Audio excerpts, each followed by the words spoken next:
احد كاين واحد المسجد في المملكه المغربيه هو الان حاضي موصلين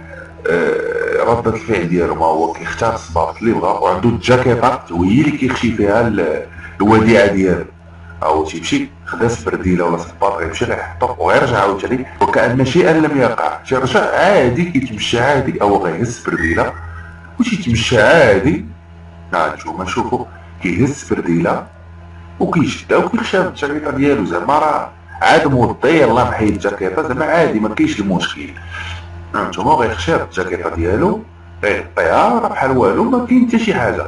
غيمشي عاوتاني هنا غيبغي ياخد صباط ولكن غيبان ليه شي واحد ربما خارج من الباب ديال المسجد يلاه داخل عفوا، ها هو غيمشي لاخر بان ليه الاخر عمر ديك البلاصه غيجي لهنايا، هو خصو يستغل الفرصه ما حيت المصلين عاطينو بالدار. هانتوما ها هو غياخد شي صباط ولا سبرديله ونفس الطريقه كيعتمد عليها، كياخد صباط كيطرقو بدا انا دابا ما لقى والو ربما ها هو عاوتاني غيمشي لهنا غيختار الصباط غيديه ما عجبوش الحال وغيرجع عاوتاني وهادي الصباط مكازه ديال الصباط في المسجد تيختار اللي بغا واللي صالح واللي غيبيع. شنو نقول لكم الاخوان، ما نقدرش ندعي فيه ولا انا غادي نقول في الاخر الله يهديه ولا حول ولا قوه الا بالله العلي العظيم.